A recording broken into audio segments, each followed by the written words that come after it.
So what would your advice be? Because I can imagine that getting a low LSAT score is kind of a hit to the ego a little bit, especially if you spent a long time preparing for it.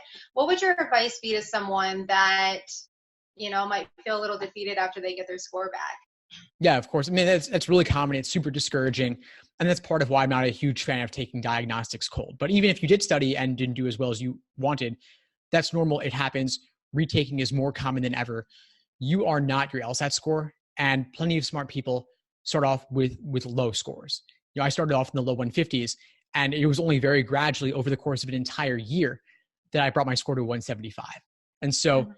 if you haven't spent an entire year, I'm not saying that you need to, but it does take more than a couple of months to reach your fullest potential. And it does take dozens and hundreds of hours. And so people will say, I did 10 exams.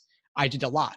But 10 exams is only 40 logic games and only 40 reading comprehension passages. It's actually not that much in the grand scheme of things. You really need to do a couple dozen exams to have seen everything under the sun. So I would encourage folks who got low scores to think about what else they could do differently next time around.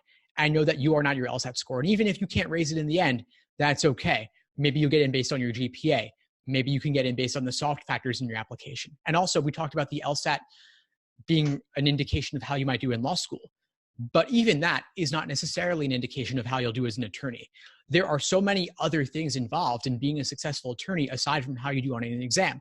There's people skills, there's networking, there's business savvy. There are people who got low LSAT scores and went to unranked law schools who have very successful careers based on the networks they've been able to build. And so I would say, while the LSAT does relate to law school quite a bit, it won't necessarily determine your entire career.